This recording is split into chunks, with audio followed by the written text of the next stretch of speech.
छात्राओं, भाषा विज्ञान के अन्य शास्त्रों से संबंध के अंतर्गत पूर्व के वीडियोज़ में हम भाषा विज्ञान और व्याकरण, साहित्य, मनोविज्ञान, शरीर विज्ञान, भौतिक विज्ञान, भूगोल और इतिहास के संबंध में चर्चा कर चुके हैं। आगे हम ज्ञान के कुछ अन्य शाखाओं के साथ भाषा विज्ञान के पारस्परिक संबंधों के बारे में चर्चा करेंगे। तो आइए हम सबसे पहले लेते हैं भाषा विज्ञान और मानव विज्ञान के पारस्परिक संबंधों को। भाषा विज्ञान मानव विज्ञान से भी संबद्ध है। मानव विज्ञान मानव के विकास का अध्ययन करता है। मानव का सभ्यता, संस्कृति, कला, विज्ञान आदि की दृष्टि से किस प्रकार विकास हुआ, इसका विवेचन करता है।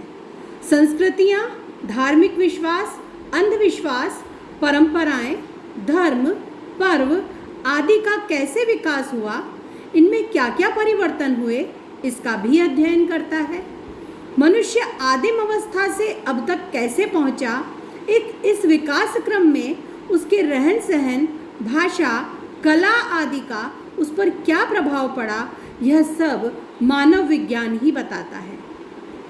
भाषा मानव की अभिव्यक्ति का प्रधान साधन है। मानव विज्ञान क्या है यह हमने जाना, और भाषा क्या है यह भी हम जानते हैं। भाषा मानव की अभिव्यक्ति का प्रधान साधन है, अतः विकास के सभी स्तर भाषा के माध्यम से ही ज्ञात होते हैं। भाषा विज्ञान और मानव विज्ञान दोनों एक दूसरे से अपने अपने अध्ययन के लिए सामग्री लेते हैं। उदाहरण के लिए मनुष्य में तरह तरह के अंधविश्वास घर करते हैं, जिनका लेखा जोखा मानव विज्ञान में मिलता है। इन अंधविश्वासों का भाषा पर भी प्रभाव पड़ता है। भारतवर्ष में जिसके 2-4 लड़के मर जाते हैं, वहाँ लड़के को जीवित रखने के लिए रद्दी नामों से पुकारा जाता है, जैसे जोखू, तराजू में जोख या तोलकर, छेदी, नाक छेदा हुआ, अलियार, कूड़ा आदि। इसी प्रकार अधिक कन्याओं का जन्म हो जाने पर कन्या का नाम इति, जिसका अर्थ है अंत, आ चुकी या भरपाई जैसे रखने का रिवाज भी अंधविश्वास के कारण है।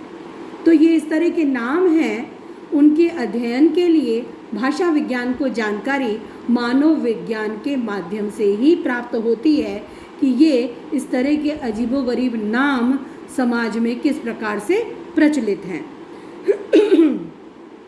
इस प्रकार मानव शास्त्र द्वारा भाषा में इस प्रकार के प्रयोग का और भाषा के अध्ययन द्वारा समाज में पनप रहे इस प्रकार के अंधविश्वासों का ज्ञान हो जाता है।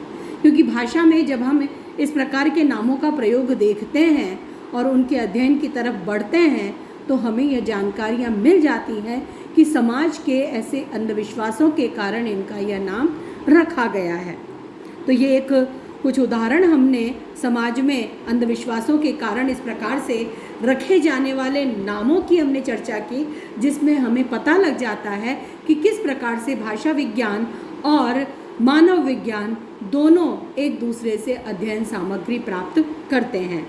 इसी तरह किस प्रकार अशुभ, अमंगल सूचक या घृणावाचक शब्दों को सीधे न कहकर अन्य शब्दों का प्रयोग किया जाता है, जैसे मरने पर शांत होना, शव के लिए मिट्टी, चेचक के लिए माता, अंधे के लिए सूरदास, पाखाना जाने के लिए शौच, दिशा, बहरे जाना आदि। इस प्रकार अध्ययन ने भाषा विज्ञान और मानव विज्ञान दोनों एक दूसरे से सहायक होते हैं, दोनों एक दूसरे को सशक्त करते हैं और दोनों एक दूसरे के सहायक होते हैं। तो घृणावाचक शब्द भी सीधे नहीं बोले जाते, ऐसे समाज में कुछ विश्वास पनपते हैं जिनके कारण ऐसा होता है। और इस प्रकार से इन शब्दों के अर्थ खोजने पर उन सामाजिक या हम कहें कि मानव के उन विश्वासों का हमें पता लगता है, और उन विश्वासों के द्वारा हम भाषा विज्ञान की दृष्टि से और समृद्ध होते हैं। भाषा विज्ञान को उससे सामग्री प्राप्त होती है और भाषा के अध्ययन से उन विश्वासों की जानकारी भी हमें मिलती है। अंधविश्वास के अतिरिक्त भी समाज मनोविज्ञान से संबद्ध और भी बहुत से उदाहरण भाषा में मिलते हैं। समाज मनोविज्ञान जिसे कहा जाता है, ये भी मानव विज्ञान के अंतर्गत ही आ जाता है। जैसे उदाहरण के लिए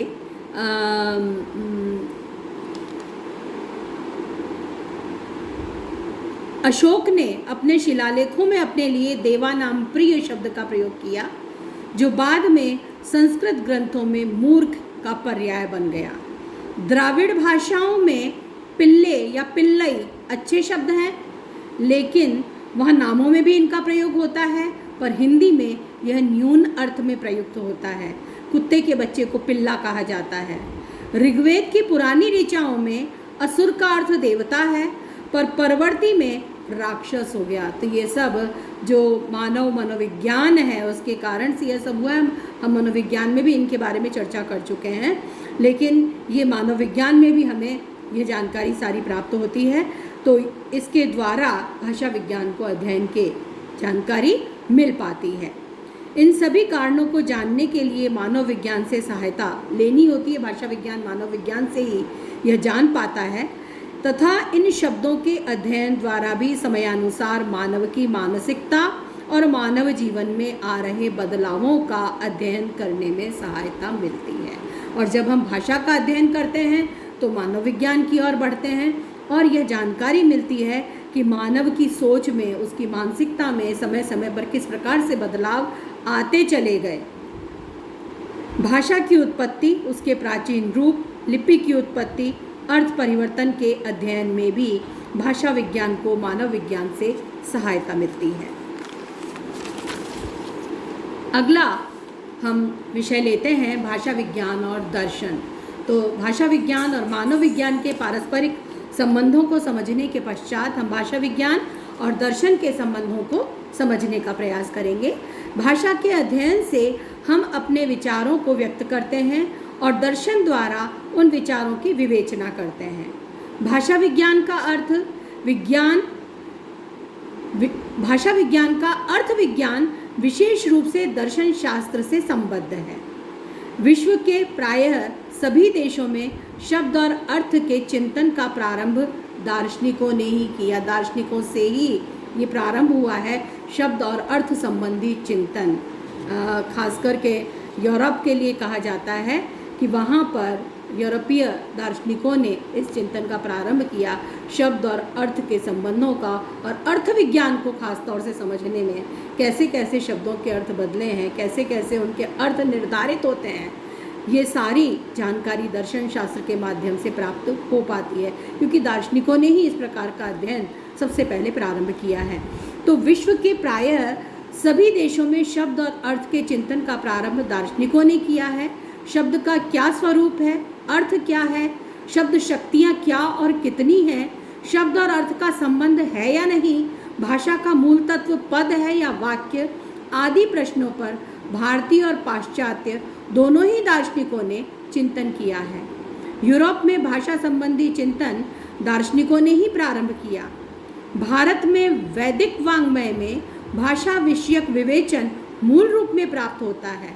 इसका विकास दर्शन ग्रंथों, विशेष रूप से भर्तृहरिकृत वाक्य प्रदीप में प्राप्त होता है। वैयाकरणों का स्फोटवाद, मीमांसकों का शब्द नित्यतावाद, नैयायिकों का जातिवाद, बौद्धों का अपोहवाद, पदवादी भाटों का अभिहितान्वयवाद, वाक्यवादी प्रभाकारों का अन्विताभिधानवाद आदि सिद्धांतों के आधार दर्शन ही है। ये सब भाषा संबंधी ग्रंथ हैं और जिनके सिद्धांत जो निरूपित उन्होंने किए हैं उनका आधार दर्शन शास्त्र ही रहा है। दर्शन शास्त्र ने अर्थ तत्व पर अधिक विवेचन किया। इस कारण कुछ भाषा शास्त्रियों ने भाषा विज्ञान के प्रमुख अंग अर्थ विज्ञान को दर्शन शास्त्र का ही विषय बताया है। भाषा विज्ञान और दर्शन शास्त्र में भी इस प्रकार से घनिष्ठ संबंध